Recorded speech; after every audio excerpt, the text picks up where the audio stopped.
تو میرا خیال ہے کہ اگر جب میجر حصہ ہمارا پیغام دینے والوں کو ہے کہ وہ اپنے آپ کو زیادہ ریلیونٹ کریں. اس میں ڈاکٹر صاحب ایک میرے ذہن میں سوال آتا ہے کہ جو میں ایک نصیحت کر رہا ہوں، میں عالم دین ہوں، جب میں ایک نصیحت کر رہا ہوں، ایک پیغام دے رہا ہوں، تو پھر لوگ میری ذات، میرے کردار کو، میرے رہن سہن کو، میرے طریقے کو دیکھتے ہیں. تو جب وہ محسوس کرتے ہیں کہ سمجھانے والے نے ہمیں سمجھا تو دیا، خود یہ عمل نہیں کر رہا، معافی چاہتا ہوں علماء حضرات سے، اگر میں خود لوگوں کو یہ کہہ رہا ہوں کہ آپ نے جھوٹ نہیں بولنا اور خود میں جھوٹ بول رہا ہوں، یا کسی جگہ میں سمجھانے کے باوجود کسی جگہ میں کمزور ہوں، تو یہ میرا قصور ہوا نا. بالکل، یہ بالکل آپ صحیح فرما رہے ہیں. ہمارا موضوع بھی یہی اس طرف ہی جا رہا ہے کہ جو دعوت دینے والا ہے، دیکھیں اگر میں کہہ رہا ہوں سچ بولو، میں خود سچ نہیں بولتا اور اس بات کے 20 گواہ ہیں کہ میں سچ نہیں بولتا، میری بات کا کیسے اثر ہو سکتا ہے؟ وہ بڑی مشہور بات ہے کہ بھی وہ کسی نے وہ اپنے بچے کو لے گئے تو کہا کہ اسے زیادہ میٹھا کھاتا ہے، تو مجھے یاد نہیں کہ حدیث ہے، تو انہوں نے کہا اسے کل لے کے آنا. تو وہ کل لائے تو انہوں نے پھر منع کیا بچے میٹھا نہ کھاؤ. تو پھر انہوں نے بتایا کہ میں نے کل خود میٹھا کھایا تھا، تو ایسے اس لیے میں نے منع نہیں کیا. ماشاءاللہ. رول ماڈل ہونا، دیکھیں فرق کیا ہے. ہم جب بڑے لوگوں کا نام لیتے ہیں، خواجہ حسن بصری کا لیتے ہیں، بزرگوں کا لیتے ہیں، ان میں کیا تھا؟ دادا گنج بخش ہم لیتے ہیں، وہ اپنا بغداد میں یا ان علاقوں سے، اجمیر شریف سے اپنا، یا پھر یہ حجویر شریف سے اپنی ساری سہولیات، وہ اچھے خاندانوں سے تھے، ان کے خاندان کوئی گھٹیا نہیں تھے، وہ اپنی ساری سہولیات زندگی کی چھوڑ کے آ کے آباد کہاں ہو گئے؟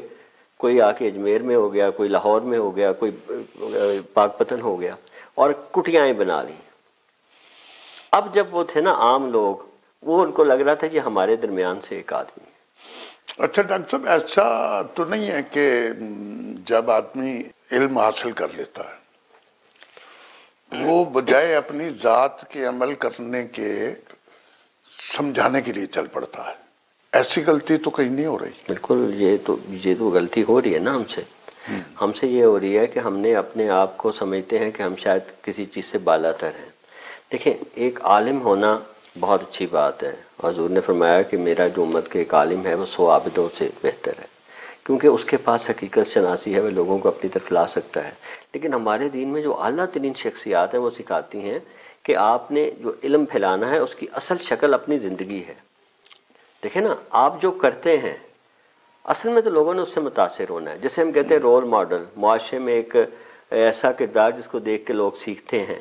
آپ یاد ہے ہمیں جب بچے ہوتے تھے تو ہمیں اکثر لوگ ایسے ملا کرتے تھے کہ جو اپنے آپ کی زندگی ہی ان کی ایسی ہوتی تھی. آج بھی ہمارے سامنے ایسی شخصیات ہیں جن سے ہم ملتے ہیں تو ہمیں لگتا ہے، مطلب ذاتی طور پہ تو نہیں، لیکن آپ میرے سامنے بیٹھے ہیں، میں خود آپ جیسے دوستوں سے واقف ہوں کہ جن کی جب میں بات سنتا ہوں تو مجھے پتا ہوتا ہے کہ ان کا کریکٹر بھی ایسا ہے. اچھا، میں اگر نہیں بھی سمجھاتا، میری زندگی کا طریقہ کار اور میرا بیہیویئر ایسا ہے کہ لوگ کہتے ہیں یار یہ جو کر رہا ہے نا یہ ٹھیک ہے، یہ ٹھیک ہے، یہ ٹھیک ہے. اگر ایسا کیا جائے تو ٹھیک ہے. میں ایک بادشاہ سلامت کا قصہ ہے، پہلے تو خیر چلے بادشاہ سلامت کا قصہ بھی ایک آپ کو سناتا ہوں تھوڑا سا. میں نے 8 مولانا حضرات سے اس پروگرام کے لیے کہا ہے. ایک صاحب آئے ہیں، انہوں نے کہا جی موضوع کیا ہے؟ جس سے میں کہتا ہوں نا سارے دوست ہیں، ہم ان کے پیچھے نماز پڑھتے ہیں، ان کے 2-2 گھنٹے کے خطاب سنتے ہیں. تو میں نے کہا جی موضوع یہ ہے کہ سمجھانے والے کمزور ہیں یا سمجھنے والے کمزور ہیں؟ تو وہ پھر بہانے تلاش کرتے ہیں. آپ کو میں نے کہا، آپ نے کہا ٹھیک ہے جی میں حاضر ہوں، جو میرے دماغ میں آئے گا بولوں گا. لیکن عام طور پہ لوگ بہانے کرتے ہیں کہ نہیں اس بات کا جواب میں نہیں دے سکتا. ایک بادشاہ نے کہا اپنے ایک وزیر کو کہ فلاں بڑے شہر میں چلے جاؤ، وہاں سے ایک نیک آدمی تلاش کر کے لاؤ. اب وہ شہر کی سب سے بڑی مسجد میں چلا گیا. کہانی تھوڑی لمبی ہے لیکن چلا گیا تو وہاں خود بھی اس نے نماز پڑھی، وہاں سارے لوگ نماز پڑھ رہے تھے. تو نماز کے بعد اس نے کہا جی میں وزیر ہوں اور میرے ساتھ یہ بندے ہیں. تو بادشاہ سلامت نے کہا جو اس شہر کا سب سے نیک آدمی ہے اس کو لے کے آؤ.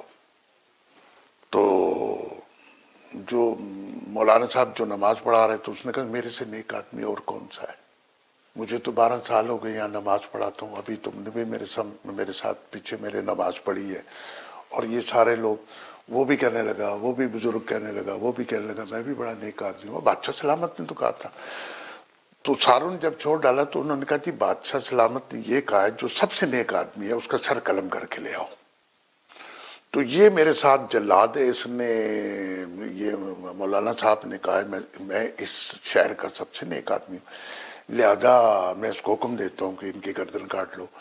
تو وہ ایک دم وزیر کے پاؤں پڑ گیا۔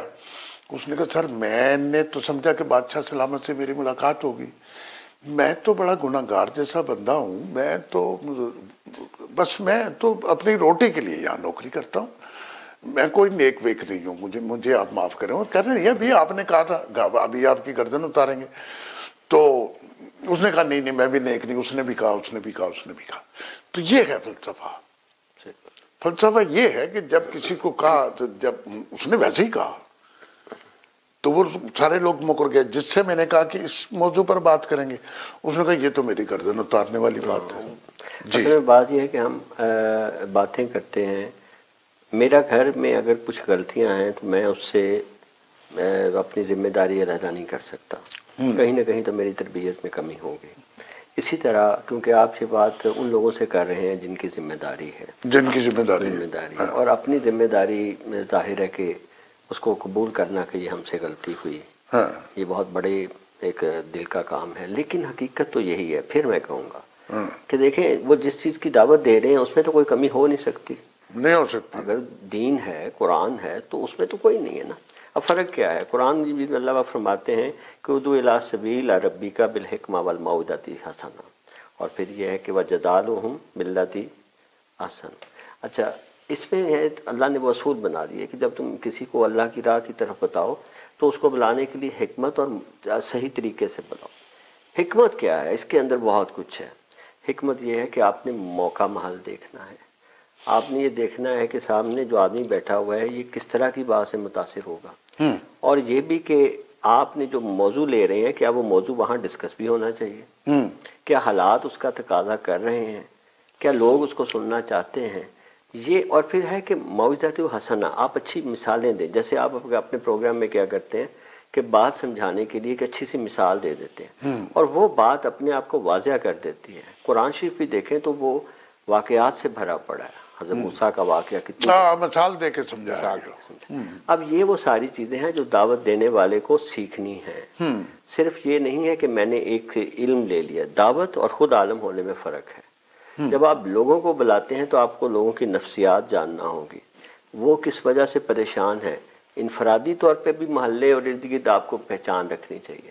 اگر کسی کا ذاتی مسئلہ ہے وہ بھی آپ کی نظر میں ہو، اور اگر اجتماعی کوئی مسئلہ ہے، ملک اور قوم میں افتاد پڑ رہی ہے، آپ اس سے بھی صرف نظر کر دیں تب بھی نہیں ٹھیک۔ تو یہ ساری چیزیں جب آپ ذہن میں رکھیں گے، جیسے ہم کہتے ہیں ہم نوجوانوں کے مسائل، مثال کے طور پہ نوجوانوں سے بات کرنی، پہلے ہمیں پتہ تو چلے نوجوان اضطراب میں کیوں ہے، پریشان کیوں ہے، پھر یہ ہوگا۔ جب ہم یہ ساری چیزیں نہیں کر رہے پھر ہماری کوئی غلطی تو ہے نا۔ بس یہ میں آپ کا بڑا ممنون ہوں، یہ آغاز کے پروگرام ہے، پہلے ڈاکٹر سمی صاحب نے کیا پروگرام، لیکن جتنی واضح اور کلیئر بات میں نے آپ سے کی ان سے بھی نہیں کی، ڈرتے ہوئے کہ وہ عالم دین ہے۔ تو ہم اس پروگرام کو آگے چلائیں گے اور اس میں کوشش کریں گے، اور خاص عام کو دعوت دیں گے کہ بھئی 22 24 25 کروڑ لاکھ بندہ رائے ونڈ کا بھی سارا تبلیغ پہ جا رہا ہے، اثر کیوں نہیں ہو رہا ہے؟ نہ جھوٹ ختم ہو رہا ہے، نہ کرپشن ختم ہو رہی ہے، نہ چوری ختم ہو رہی ہے، کوئی چیز ہمارے معاشرے میں سے بری چیز نکل ہی نہیں رہی۔ ایک اور بات میں عرض کرتا جنوں آپ کی بات سے، ہم نے یہ کوشش کیا ہے کہ اپنے اپنے مذہب پہ لوگوں کو قائم رکھیں۔ مثال کے طور پہ اگر میں دیوبندی ہوں تو میری یہ کوشش ہوتی ہے کہ جو باقی لوگ ہیں وہ دیوبندی رہیں، اس کے علاوہ اگر کوئی اور مسئلہ بھی ہے تو وہ قابل معافی ہے، لیکن دیوبند کی لائن سے ہٹنا شاید ہمارے لیے شرک کے برابر ہو جاتا ہے۔ اسی طرح جو بریلوی ہیں وہ سمجھتے ہیں کہ یہاں رہنا تو، اب ہمارے عالموں نے جو اصل مسائل ہیں ان سے نظر ہٹا کے اس پہ توجہ دینی شروع کر دی۔ انسانیت جو تھی نا، ہر مذہب انسانیت کے لیے آیا ہے، بالکل بالکل، اور اگر ہم اس کی اصل چیز پہ نظر رکھیں تو پھر سچ سب کے لیے سچ ہے۔ یہاں یہ مسئلہ ہوا ہے. ہم اس پہ کافی گفتگو کریں گے مختلف پروگراموں میں. ہم کسی کو ننگا نہیں کرنا چاہتے ہیں، ٹھیک ہے، ہم کسی کے مسلک پہ بحث نہیں کرنا چاہتے. ہم یہ چاہتے ہیں کہ اس معاشرے میں اچھے انسان ہوں، سچے ہوں، دیانتدار ہوں، رشوت نہ لیں، جھوٹ نہ بولیں، یعنی ہم ایک سمبل بنے، ہم ایک سمبل بنے. یہ میں چاہتا ہوں. اس پہ میں آپ سے 2-4 پروگرام اور بھی کروں گا، چونکہ ہم چھوٹا پروگرام کرنا چاہتے ہیں. تو آپ کو میں بڑا مشکور ہوں، آپ نے میری اس دعوت کو قبول کیا. اور میں ایز اے اینکر کافی زمانہ ہو گیا میں نے پروگرام نہیں کیا. تو ناظرین، بات یہ کہ ڈاکٹر یوسف شاہد صاحب کا میں بڑا ممنون ہوں کہ انہوں نے اس موضوع پر گفتگو کی ہے. اور آگے چل کے ہم اپنا نمبر بھی دیں گے اور ہر خاص عام کو دعوت بھی دیں گے کہ اس موضوع پر آ کر گفتگو کریں. ہمارا چینل ویلیو سب کے لیے کھلا ہے کہ آ کے بتائیں کہ یہ یوں ہوگا، یہ یوں ہوگا. ہم سے برائیاں کیسے دور ہوں گی؟ اور میرے خیال میں ہم سے برائیاں تبھی دور ہوں گی کہ سمجھانے والا. میں لوگوں سے یہ کہتا ہوں نا کہ گاڑی آپ نے سلو چلانی ہے تو میرے ساتھ بیٹھ جائیں. میں سارا دن لاہور میں گاڑی چلاتا ہوں، میں سلو چلاتا ہوں. تو سمجھانے والا اس پہ عمل کرتا ہو، سمجھنے والا اس کو دیکھے گا، اس پر عمل کرے گا. تو اس کے ساتھ ہی اجازت چاہیں گے. انشاءاللہ اسی موضوع پر پھر میں دوسرا پروگرام کروں گا. اللہ نگہبان.